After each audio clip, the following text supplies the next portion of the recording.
Hello, welcome to my talk. My name is Rowie. I'll be talking about robust subspace estimation in a stream. This is joint work with Anish Sevekhari and David Woodruff. All of us are from CMU.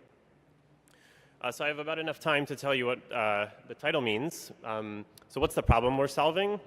This is the problem we're not solving. We're given a set of n data points, okay, that live in RD, and a target dimension k. And the goal is to output a k-dimensional subspace of RD, such that we minimize this sum of squared distances of each point to the subspace, okay? And the notion of distance we're using is the standard Euclidean distance. So this is a classic problem, and we're going to study one robust version of this problem. So we're going to replace the square term with just the distance. So we're minimizing the sum of distances to our subspace. And what does in a stream mean? It means that we never see the data like all up front. We're given the data points one by one in a stream. And the hard part here is to solve the problem in sublinear space. Okay? And in fact, our algorithm is going to work in what's called the general turnstile streaming model. So we actually don't even need to see the points one by one. We're OK with arbitrary, like entry-wise additions and subtractions to those data points. So pictorially, it looks something like this. And we're going to write this objective as this low-rank approximation problem with this thing I'm calling the 2-1 norm. This weird thing. It's easy to work out. It would take you about a minute, but basically it's this norm means that you take a matrix and you take the L2 norm of each row, and then you sum these. Okay, so you can basically just express this problem this way. So in 2015, Clarkson and Woodruff showed that the offline version of this problem is NP hard to approximate to within a 1 plus 1 over poly d factor. Okay? So surprisingly, this is a very hard problem. And particularly, this implies if you want a 1 plus epsilon approximation algorithm, you can't hope for a polytime algorithm. So on the flip side, they do give a 1 plus epsilon approximation algorithm. Okay, and the key here is that they spend time exponential in a polynomial in k over epsilon.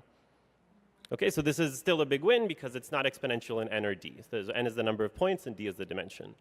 Okay, and other than this exponential term, the leading order term is n and z of a, which means number of non-zero entries of a. Okay, so this is a very, very fast algorithm. Okay, so what do?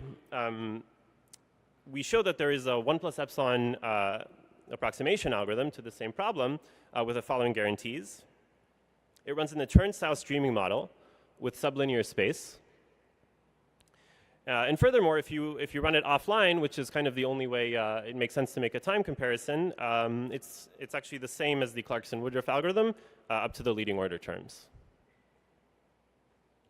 So in the minute or so I have left, let me try to give you a very sketchy version of how we do this. So we're given this problem, and we don't know what to do about this weird norm. We don't know how to solve this minimization problem. So what we're going to do is we're going to reduce the problem to a different problem, hopefully with smaller dimensions. Okay? So we're going to somehow pick these y and z that are functions of a. And believe me that you can brute force the solution in time that's exponential in the dimension. This is not straightforward, but one can show this. So now I claim if we show three things, we'll have shown our claim. The first is that the solution below is indeed a 1 plus epsilon approximate solution to the first problem. The second is that f1 and f2, these functions are what's called oblivious linear sketches, which means that they're linear functions, and so they're matrices, and the entries of this matrix does not depend on A.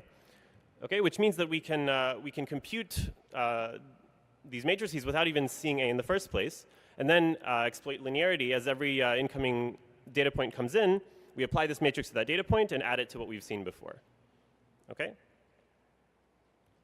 And finally, if the dimensions of y and z are small, so polynomial in k over epsilon, then we indeed get this time that's exponential in polynomial in poly k over epsilon. Okay, so just to wrap up, we have some experiments on both synthetic data, so we can construct examples where our algorithm does arbitrarily better than the first thing you would try, which is the truncated SVD, as well as some real-world data. So thanks. That's just about my time. Thank you. Oh, come see me at the poster.